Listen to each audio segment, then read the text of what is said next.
सो next देखते हैं types of moduli of elasticity. तो अभी क्या है, मॉड्यूलस ऑफ इलास्टिसिटी के टाइप्स जो है ना वो देखते हैं। तो क्या, as we have seen when a force is applied on a body then its length changes और वॉल्यूम चेंजेस और shape of body changes accordingly. There are 3 types of modulus. मतलब हमें मालूम है कि जब बॉडी के ऊपर अगर हम फोर्स अप्लाई करते हैं तो क्या होता है, उसका एक तो लेंथ चेंज होता है, या फिर उसका वॉल्यूम चेंज होता है, या फिर उसका शेप चेंज होता है। ओके, तो उस हिसाब से 3 टाइप के यहाँ पे मॉड्यूलस ऑफ इलास्टिसिटी है। तो वो कौन से, तो वहाँ पे फर्स्ट जो है वो है यंग्स मॉड्यूलस ऑफ इलास्टिसिटी। तो Young's modulus of elasticity, Young is the name of the scientist. Okay, तो उसने दिया है ये यंग्स मॉड्यूलस ऑफ इलास्टिसिटी वो, and it is denoted by capital Y. Okay, और इसका डेफिनेशन देखो क्या है, विद इन इलास्टिक लिमिट, जो इलास्टिक लिमिट है, the ratio of tensile stress to tensile strain, या फिर longitudinal stress to longitudinal strain, ऐसा बोल सकते हैं। Okay, is called Young's modulus of elasticity Y. मतलब क्या है, जो इलास्टिक लिमिट है उसके अंदर ही ऐसा ये पॉसिबल है। ओके, इसलिए लिखा है विद इन इलास्टिक लिमिट। तो वहाँ पे क्या होगा, the ratio of tensile stress upon tensile strain. Okay, जो हमारा इसका था टेंसाइल स्ट्रेस हमने देखा हुआ है, टेंसाइल स्ट्रेन भी देखा हुआ है, तो दोनों का जो रेशियो अगर हम लेते हैं तो वो रेशियो लेने के बाद हमें मिलेगा यंग्स मॉड्यूलस ऑफ इलास्टिसिटी, जो it is denoted by Y, letter Y. और देखो क्या है, Young's modulus of elasticity measures the opposition means resistance offered by material for its change in length. Okay, तो क्या है, मतलब यंग्स मॉड्यूलस एक्चुअल में काम क्या करता है कि वो मेजर करता है कि कितने अमाउंट में मटेरियल एक्चुअल में अपोज कर रहा है उसकी लेंथ को चेंज करने के लिए। ये एक्चुअली हमें किससे पता चलता है, यंग्स मॉड्यूलस से पता चलता है। ओके, मतलब जितना ज़्यादा यंग्स मॉड्यूलस रहेगा उतना वो मटेरियल अपोज करता है चेंज इन लेंथ को। Okay, we have stress upon strain equal to constant equal to modulus of elasticity. तो मतलब हमारे पास देखो स्ट्रेस है और स्ट्रेन है। Okay, stress upon strain equal to constant, ये फॉर्मूला है हमारे पास मॉड्यूलस ऑफ इलास्टिसिटी का। अभी क्या, tensile stress upon tensile strain equal to क्या आता है, Young's modulus of elasticity which is equal to capital Y. Okay, अभी इसका फॉर्मूला भी बनाना पड़ेगा ना यंग्स मॉड्यूलस का, वो देखते हैं। तो देखो कैसा है, Y equal to tensile stress upon tensile strain. तो अभी क्या है, स्ट्रेस टेंसाइल स्ट्रेस जो यहाँ पे बनेगा तो वो कितना, फोर्स अपॉन एरिया, तो एफ बाई ए आएगा। अभी टेंसाइल स्ट्रेन का वैल्यू क्या है, change in dimension upon original dimension, और small L upon capital L. Small L इधर रहेगा, ये कैपिटल एल यहाँ पे है, तो इसलिए small L upon capital L आएगा। अब ये एफ बाई ए का भी हमने बनाया था M G upon pi r square. Okay, तो अगर ये सब सॉल्व कर दें हम तो ये ऐसा बनेगा M G L upon pi r square small L. Okay, तो ये जब भी हम प्रॉब्लम सॉल्व करेंगे तभी ये फॉर्मूला हमें लगेगा, ठीक है ना। Where capital M is equal to load attach, तो यहाँ पे जो कैपिटल एम है वो क्या, लोड अटैच है स्मॉल आर जो है वो रेडियस ऑफ वायर है, एंड कैपिटल एल जो है वो ओरिजिनल लेंथ ऑफ वायर है, और जो स्मॉल एल जो है ये एक्चुअली क्या है, small L okay is the extension produce, जो एक्सटेंशन आ रहा है यहाँ पे, एक्सटेंशन जो यहाँ पे मतलब वायर खींचने के बाद नीचे जितना ज़्यादा खींचेगा वो, तो वो एक्सटेंशन है। अभी देखो इसका एसआई यूनिट और एमकेएस यूनिट क्या आएगा वो हमने देखा है पहले, जो स्ट्रेस का है वही आएगा क्योंकि स्ट्रेन का कोई यूनिट नहीं रहता है, तो ये न्यूटन पर मीटर स्क्वायर आएगा। CGS unit dine per centimetre square, और डायमेंशंस भी वही रहेंगे, एल पावर -1 एम पावर 1 और T power -2 okay. And dimensions of Y are same as stress okay, लिखा है वही, वाई मतलब यंग्स मॉड्यूलस है ओके। तो यंग्स मॉड्यूलस का जो डायमेंशन है वो स्ट्रेस के डायमेंशन के सेम रहेगा ओके, बिकॉज स्ट्रेन को कोई डायमेंशन नहीं है। नेक्स्ट देखते हैं। अभी नेक्स्ट जो है हमारा मॉड्यूलस, वो उसका नाम क्या है कि बल्क मॉड्यूलस ऑफ इलास्टिसिटी। तो ये किससे बनेगा, ये वॉल्यूम स्ट्रेस और वॉल्यूम स्ट्रेन से बनेगा ओके, यहाँ पे वो दोनों यूज़ हो गए। तो देखो यहाँ पे डेफिनेशन कैसा बनेगा, पहला तो हमें इतना मालूम है कि ये जो कुछ मॉड्यूलस ऑफ इलास्टिसिटी चल रहा है ये एक्चुअली इलास्टिक लिमिट तक ही चलेगा ओके, मतलब इलास्टिक लिमिट अगर क्रॉस कर गई तो नहीं होगा ये, तो इसलिए कभी भी ये वर्ड डालो ही आगे कि with in elastic limit okay. कभी भी कोई भी मॉड्यूलस ऑफ इलास्टिसिटी का अगर डेफिनेशन आप लिख रहे हो तो within elastic limit the ratio of volume stress to volume strain is called bulk modulus of elasticity and it is denoted by capital K okay. तो क्या है देखो कि इलास्टिक लिमिट के अंदर अगर रेशियो हम निकालेंगे volume stress to volume strain, तो उसी को बोला जाता है bulk modulus of elasticity okay. So bulk modulus measures the opposition. तो बल्क मॉड्यूलस जो है वो क्या मेजर करता है, measures the opposition, that is resistance, offered by a material during its change in the volume okay. So bulk modulus measures the opposition offered by a material during its change in volume okay.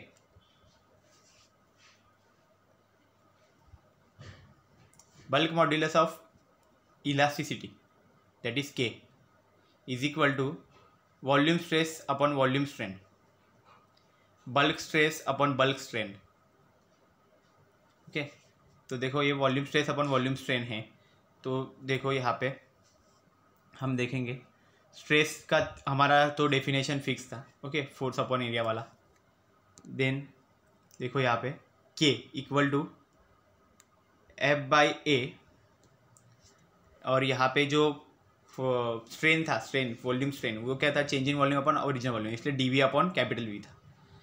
अभी क्या है, जो force upon area था वो actually हमारा क्या था, change इन pressure था, चेंज इन प्रेशर के लिए हमने डीपी लिख दिया था, तो क्या हो गया DP upon DV upon capital V, तो ये वी को ऊपर हम लेके जा सकते हैं, so DP into V upon DV ऐसा आएगा। अब यहाँ पे जो कुछ क्वांटिटीज़ है वो क्वांटिटीज़ क्या क्या है, so where V is the original volume okay, and capital F is the applied force, dV is the decrease in volume, dP is the increase in pressure okay, means change in pressure. A is equal to area of cross section on which force is applied okay, capital A जो है वो actually area of cross section है on which force is applied. Its SI और MKS unit is, तो SI और MKS unit क्या है इसका, न्यूटन पर मीटर स्क्वायर है, क्योंकि जो स्ट्रेस का है वही आएगा हमेशा ओके। और सीजीएस यूनिट है डाइन पर सेंटीमीटर स्क्वायर, और डायमेंशन यहाँ पे कितने हो गए, L power -1 L -1 m1 t -2 okay. और जो डायमेंशंस है वो कैसे रहेंगे, bulk modulus of rigidity, bulk modulus of elasticity okay, उसके डायमेंशंस सेम रहेंगे स्ट्रेस के डायमेंशन की तरह ओके, वॉल्यूम स्ट्रेस की तरह, क्योंकि क्या है स्ट्रेन का कोई डायमेंशन नहीं है, it is unitless and dimensionless quantity okay, इसलिए तो स्ट्रेस का भी और वाई का भी, वाई मतलब क्या है, यंग्स मॉड्यूलस उसके साथ सेम रहेगी। नेक्स्ट देखते हैं। अभी देखो और एक चीज़ है यहाँ पे बीच में, कॉम्प्रेसिबिलिटी, ये एक टर्म आएगी बीच में। ओके, तो कॉम्प्रेसिबिलिटी ये टर्म क्या है, देखो, the property on account of which a body can be compressed by the application of external force is called as compressibility. हमें मालूम है कॉम्प्रेस करना, कोई किसी भी चीज़ को कॉम्प्रेस करेंगे मतलब क्या है, उसको दबा के उसको फोर्स अप्लाई करके उसकी साइज को कम करना। ओके, तो वही चीज़ है। देखो ये क्या है, एक्चुअल में एक प्रॉपर्टी है मटेरियल की, किसी भी बॉडी की। ओके, कि जिसके वजह से एक्चुअली क्या होता है कि हमने एक्सटर्नल फोर्स उस पर अप्लाई करके उसको कॉम्प्रेस कर सकते हैं उस बॉडी को। ओके, इसी प्रॉपर्टी को बोला जाता है compressibility, and that is it is the ability to compress. मतलब ये क्या है कि कॉम्प्रेस करने की एक एबिलिटी है। ओके, और एक डेफिनेशन क्या है, the reciprocal of bulk modulus of elasticity is called compressibility. तो देखो, मतलब कॉम्प्रेसिबिलिटी जो है ना वो एक्चुअली क्या है, बल्क मॉड्यूलस ऑफ इलास्टिसिटी है, उसका एक्चुअली रेसिप्रोकल होता है ये। Okay, compressibility. तो अभी क्या है, हमने बल्क मॉड्यूलस तो देखा, तो उसका रेसिप्रोकल निकालेंगे अभी। Compressibility is equal to 1 divide by bulk modulus. तो ये क्या है, बल्क मॉड्यूलस का फॉर्मूला था dv upon dp into V upon dv था ना, तो उसका अभी रेसिप्रोकल करेंगे तो dv upon dp into V बनेगा। तो ये कॉम्प्रेसिबिलिटी का फॉर्मूला हो जाएगा। Okay, bulk modulus measures the opposition made by the material. तो देखो ये कॉम्प्रेसिबिलिटी ऐसा रहता है, देखो एक मटेरियल है यहाँ पे, उसको कॉम्प्रेस कर रहे हैं बस, ओके, दबा के, बस वैसा ही। तो इसी चीज़ को कॉम्प्रेसिबिलिटी बोला जाता है। Bulk modulus measures the opposition made by the material to change its volume and permission given by the material for its compression. Compressibility represent strain per unit stress. मतलब कॉम्प्रेसिबिलिटी उल्टा है, मतलब जो मॉड्यूलस थे वो सब स्ट्रेस अपॉन स्ट्रेन था ना, तो कॉम्प्रेसिबिलिटी है स्ट्रेन अपॉन स्ट्रेस है। ओके, ऐसा है। Compressibility is equal to volume strain upon volume stress. Okay, तो इसका यूनिट भी उल्टा हो जाएगा फिर तो। ओके, तो अभी इसका अगर यूनिट हम निकालेंगे, ऐसा यूनिट, इट्स ऐसा यूनिट और MKS unit is metre square upon newton, metre square per newton. Okay, और CGS unit is centimetre square per dyne, and dimensions are L1 M-1 T2, ऐसा होगा, T स्क्वायर T2 हो जाएगा। Dimensions of compressibility are exactly inverse of bulk modulus. Okay, means K की तरह, उसके K से K का इन्वर्स हो जाएगा एकदम पूरा, मतलब रेसिप्रोकल की तरह ही हो जाएगा। Dimensions of compressibility are exactly inverse of K। Okay, मतलब क्या हो जाएगा, जो साइंस थे वो खाली चेंज हो गया डायमेंशन में, अभी सिर्फ जहाँ पे माइनस था वहाँ पे प्लस हो गया, जो प्लस था वो माइनस हो गया, बस ऐसा है। Okay, so this is all about the compressibility which is the reciprocal of the bulk modulus, वो हमने देखा। फिर उसका फॉर्मूला देखा, मेन फॉर्मूला भी उल्टा हो जाता है पूरा, dv upon dp into V. Okay, और क्या है कि कॉम्प्रेसिबिलिटी जो एक्चुअल में होती है वो तो स्ट्रेन अपॉन स्ट्रेस की तरह है। Okay, volume strain upon volume stress है। ओके, स्ट्रेन अपॉन स्ट्रेस नहीं, ये volume strain upon volume stress है, मतलब वॉल्यूम के साथ ही ये एक्चुअली रिलेटेड है। ओके, ये टर्म, और ये क्या है, बल्क मॉड्यूलस जो है उसका ही इन्वर्स है। ओके, इसमें यहाँ पे उस डायमेंशन भी उसके इन्वर्स जैसे है, और जो यूनिट है वो भी उल्टा हो रहा है। Okay, metre square upon newton ऐसा दिखा रहा है। Okay, so this is all about the compressibility. Next देखते हैं, मॉड्यूलस ऑफ रिजिडिटी। अभी मॉड्यूलस ऑफ रिजिडिटी है, इसमें क्या है, देखो इसका डेफिनेशन यहाँ पे एक्चुअली क्या है, जो हमारा शीयरिंग स्ट्रेस और शीयरिंग स्ट्रेन था वो यहाँ पे रिलेटेड होगा। Okay, so within elastic limit the ratio of shearing stress to shearing strain is called modulus of rigidity, eta. तो इलास्टिक लिमिट के अंदर ही ऐसा होगा कि अगर शीयरिंग स्ट्रेस और शीयरिंग स्ट्रेन का अगर हम रेशियो निकालें तो वो उसको हम बोलेंगे कि modulus of rigidity, eta. Eta eta sign होता है ये, उससे एक्चुअली डिनोट किया जा रहा है इसको। Okay, modulus of rigidity is denoted by the sign eta. अभी देखो और क्या है कि modulus of elasticity measures the opposition offered by the material for its change in shape. Okay, तो ये जो मॉड्यूलस ऑफ रिजिडिटी है वो एक्चुअली क्या करता है कि जो मटेरियल है, ओके, अब जो अपोजिशन है जो मटेरियल के थ्रू हो रहा है उसको मेजर करता है कि कोई मटेरियल है वो कितना अपोज कर रहा है उसको, उसके चेंज को, उसके शेप को चेंज होने के लिए. ओके, वो एक्चुअली काउंट कौन करता है, ये मॉड्यूलस ऑफ रिजिडिटी करता है. तो देखो यही है टेंजेंशियल फोर्स, जैसे ही यहाँ पे मिलेगा वो थोड़ा सा शिफ्ट हो जाएगा. देखो यहाँ पे दिखा गया है ये कैसे शिफ्ट होता है. ओके, नेक्स्ट देखते हैं. तो देखो अभी मॉड्यूलस ऑफ रिजिडिटी है ईटा इक्वल टू, तो उसका फॉर्मूला देखो shearing stress upon shearing strain. Okay, तो स्ट्रेस का तो फोर्स अपॉन एरिया रहता है, लेकिन शीयरिंग स्ट्रेन का फॉर्मूला क्या था, lateral displacement of any layer divide by it's distance from fix layer. Okay, तो उस लेयर से, फिक्स लेयर से उसका जितना डिस्टेंस रहेगा वो. अभी क्या है, eta is equal to F by A divide by A prime upon A D, ये हमने देखा था, F by A upon tan theta.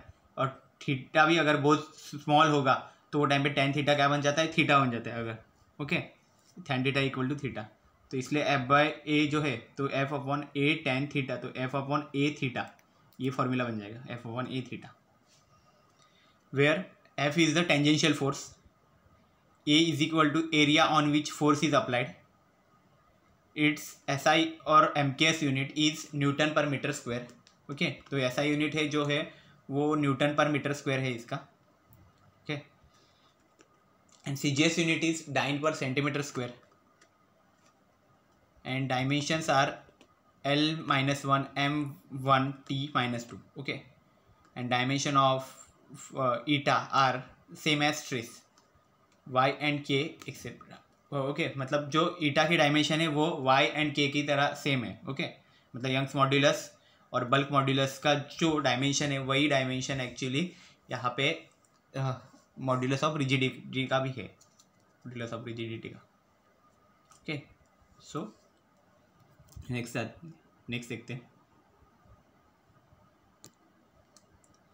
तो अभी रिलेशन देखते हैं ये तीनों का, जो मॉड्यूलस हमारे पास यंग्स मॉड्यूलस देखा हमने, बल्क मॉड्यूलस और मॉड्यूलस ऑफ रिजिडिटी. उसमें यंग्स मॉड्यूलस था वो टेंसाइल स्ट्रेस और टेंसाइल स्ट्रेन मतलब लेंथ के साथ रिलेटेड है, और जो के है मतलब बल्क मॉड्यूलस है वो एक्चुअली किसके साथ है, वॉल्यूम स्ट्रेस और वॉल्यूम स्ट्रेन के साथ रिलेटेड है, मतलब किसके साथ, वॉल्यूम के साथ. और जो ईटा है, ईटा मतलब क्या है, मॉड्यूलस ऑफ रिजिडिटी, वो किसके साथ, ये वो शीयरिंग स्ट्रेस और शीयरिंग स्ट्रेन के साथ. ओके, वो रिलेटेड है, मतलब वो शेप के साथ रिलेटेड है.